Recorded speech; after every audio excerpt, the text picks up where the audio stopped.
What's going on? It's the RapNerd, and we're here today to talk about Mick Jenkins' latest album called The Patience. Now, Mick Jenkins is a rapper that I don't mention much, but he is one that I think is super dope, especially coming from the new school.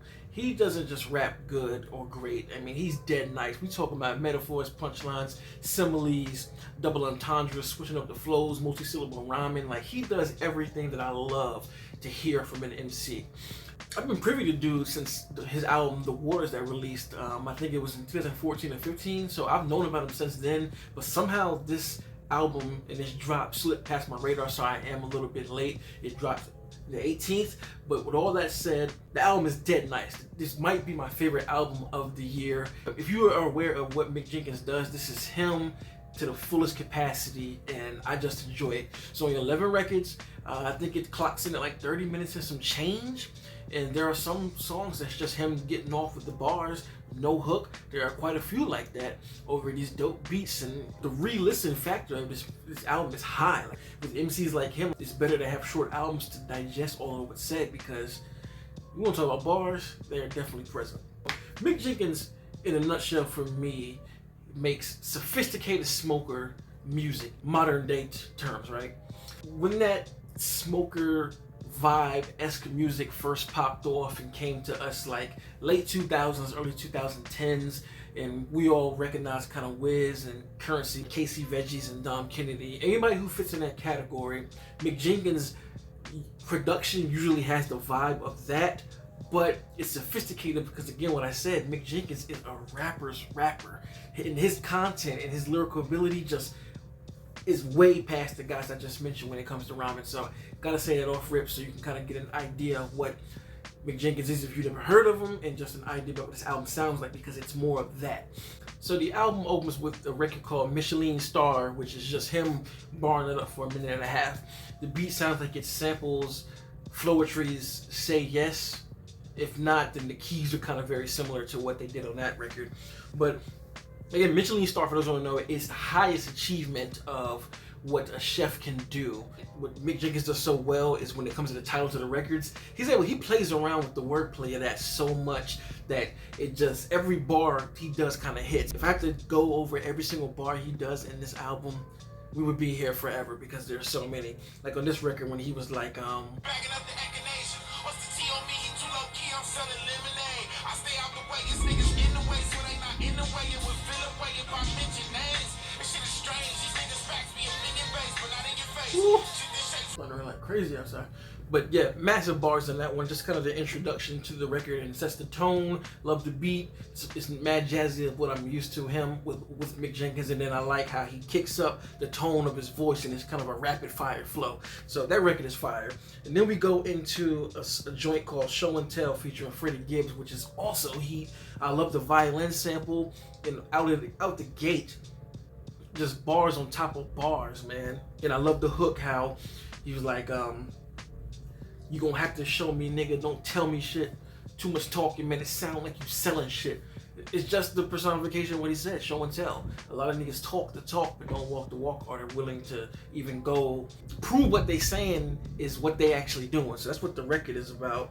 And again, Mick Jenkins with so many bars in here, man. Whew.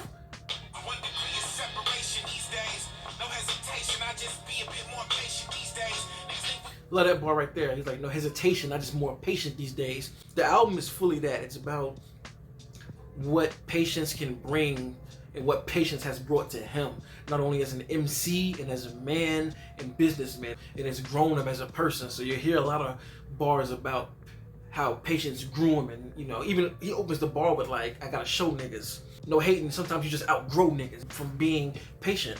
And it's just so many bars here, like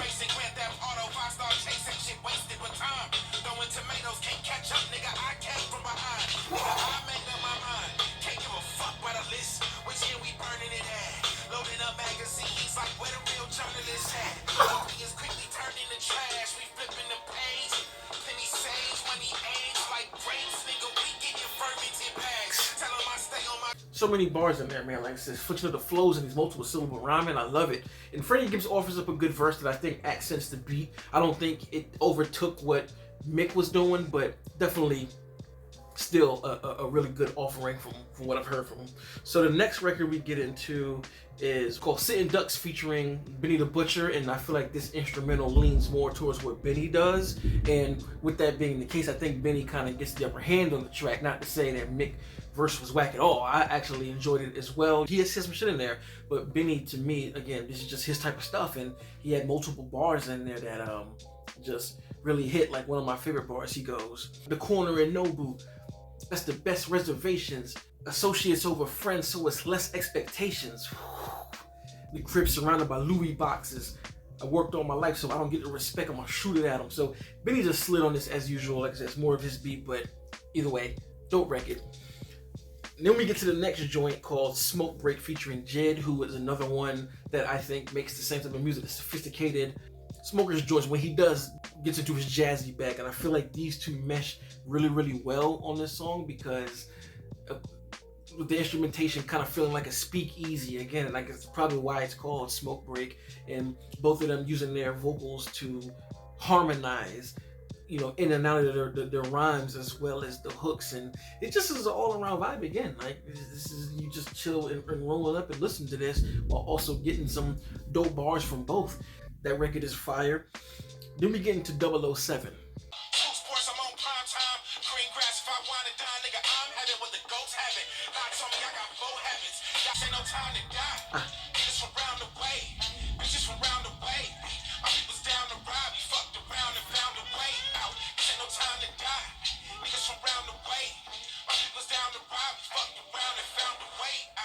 I love this beat here, man. I am a huge fan of like jazzy, not even lo-fi, but just I can't explain. Like I said, smoker vibe. Just you vibing out, but it's just the lyrical content and the pacing of his flow and just the amount of shit that he's saying, man. Like I just love it. I love when the saxophone kind of creeps in there on the hook, and I love just the hook in general, like how much of a bounce it has to such a smooth beat. And then he has this bar in here where he says, I'm gonna just play it so it's just make it sound better. Follow me, I got moose tracks, the right 2 cents is worth 2 rags. I talk that old jazz, I lie Dave Brubeck. Push keys so dope, made you sweat. Tino so sweet, under flames made roulette. Who let the dogs out? Watch niggas get maimed to death. Who let? Love that song, man. And then we get into one of my favorite joints on the album called 2004, and it's just like 808s hit and trap type shit, and I just love the hook, man. Hey, I'm still low-key as fuck what you want, nigga. I've been with the same motherfucker since 04, nigga. They know I ain't changed that much, it's just growth, nigga. Wasn't that 91st, then we don't know niggas. Wasn't that 46, we don't know niggas. Man, this got me in my bag when I was listening to it, cause just like I remember riding, listening to this for the first time, and then when it got to this record, it like threw me off. Like, oh shit, like this the bag we getting in? Because usually Mick is more into the jazzy instrumentation, but this one he is in his like swag bag. Like, what's up? You know what I mean? Like, I just let a hook how it has such a bounce to it, and then when he gets into the verse, it's just more bars, and it just shows the control that he has because he's not necessarily as lyrically dense here, but he's still sneaking in little, you know, bars here. Like one of my favorite joints on here where he's like,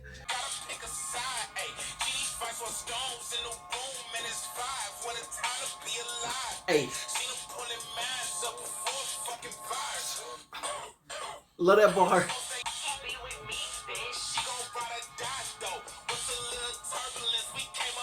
Pop holes, pop smoke, pop heads, not no. I love the bounce of that joint, man. Like getting hyped just in here playing it. So easily one of my favorite joints is 2004.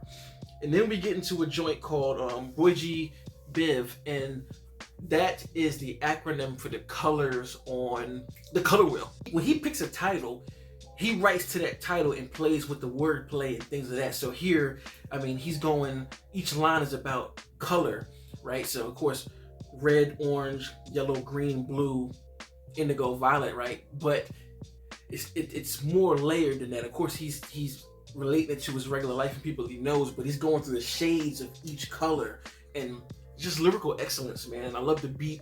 Another one that gets back into the vibe that he usually is in. Sounds like it might be produced by Kaytranada, I'm not sure, but it sounds up that alley of the Kaytranada-esque type instrumentation. So I'm glad that he did include a record like that on here. So love that joint too, man. And then we get into Pasta. This joint here, I love the sample, the big horns playing in the back, and it's just so many lines in here that just really get me hyped. And it's really his cadence and how he attacks the track. He does it so well that he really pulls me in. Like, I gotta play a little bit of this, yo. Watch your second-hand coast, no doubt. Niggas convince me with the Swiss cheese, got a feeling those gaps. Don't wanna see ceilings told, niggas no cap. Don't want any feelings, I told the dentist no cap. That's just legal, that's illegal. Through the sands of time, no feathers feeble. I went the storms and did the would seem that niggas barely take steps. You just don't know, I'm way more low-key, meet me on the bass clap. Okay, stress, you niggas pray about it, I'm the apex. Niggas shake shift, they make scenes, they like to act, this shit don't make sense. Play rights, these motherfuckers is on stages 50. I got a Heisman trophy with me, stiff arm in my Dickies. Rubber boots, this shit get slippery, I'm in no Bottega. A noble savage, I don't want no betas in my circle. Omega side eye, got a couple dogs that's purple. You never know who with me, she get thick on this side, or the groping inside. This nigga's crazy. He is crazy with these bars, man. And then we get to my other joint. This is my second favorite. Like, okay, so I said 04, Pasta, and this is my third favorite joint, Farm to Table. When this beat drops again, Smoker's record, like, you gotta hit us. Bad bitch on my arm, and she's no bitch. Smoke straight from the farm, I'm on my gross shit. Fire. Hey. And again, I feel like this record in particular is just grown man B.I. like Hov said. It's just really talking about all the things that you've done. I mean, the hook when he says, you know, I smoke my own shit. It's getting into business, and he sums all of this up on the last record, Mop, which I'll get to. But this song is for me, just grown shit. But really, the MVP of this record, I gotta give it to Vic Mensa. He slid all over this beat. So much so, I didn't realize it was him when I was listening to it. I was like, yo, who is this killing the shit? Like, I haven't heard him in a while, so I forgot that he could do this on beats. So when I'm just listening to his verse, I'm just like, yo, like. This shit from farm to table, had to run it up, I never harmed the ankle. In a distribution chain, so major I could start a label. Ain't got the Louis Vuitton liaisons, Pierre Mons out of reach of the DA's arms. In Paris fashion week, pharmacy, and you rappers even having seats. It's a Wacko, this shit a masterpiece. I'm fine arts masterpiece. Gaza Strip, mobbing through Bethlehem and I'm rockin' Ricks. They been owing us for the way they plundered the continent. Got the world buying plane tickets off of my man. Love that song. I remember running that back the first time I heard it. It was so ill. Then we get to the next record, Guapanese, and I feel like he's talking about people who only care about his money, and I really like how the pace of this beat is very slow, but Mick Jenkins' flow is just like, and his energy is up too, so it's kind of a clashing, but also melts together to make something super dope. And again, all kind of bars in there. There's a line that I really love that he said. He was like, come outside, ain't nobody finna jump you. Gave us conclusions, We ain't even had to jump through. It's the duality of money talk. Like, some people like to do money talk and they ain't got it. And then you have some people that like only talk about his money and you have no other substance. So I just love he plays both sides of that. Dope record. I love the vibe of that one. Then we get to the last record, Mop Flows, and really the record is great by itself. I love the beat. I love how he's rapping over it, and just all of the different bars that he says. Like, you know, I'm mopping these flows. It's like washing machines the way I seen all these niggas fold. Like, there's a whole bunch of lines in there. The same way I do my paper. A lot of bars in there to take from him, but what I really like, as I said before, is the excerpt at the end when he talks about where he is as a man now and how he got there, and it was all because of patience. And these many things in this album are things that revolve around the concept of patience. So, dope album, loved it. I said earlier that it might be my number one, and I stick to that because I don't think there's one skippable track on here. Everything goes. And for the albums that have released this year, I think all of them have at least one or two that I do skip that I find in my favorites list. But this joint, all fire. So if you have listened to the album, let me know in the comments what you think. If you have not listened to it, go listen to it and come back and let me know what you think. And as usual, if you like this kind of content, make sure to like and subscribe. If you already are subscribed, thank you. On my way to $1,000. So until next time, peace. RapNerd Productions, no capping, that's word to mommy.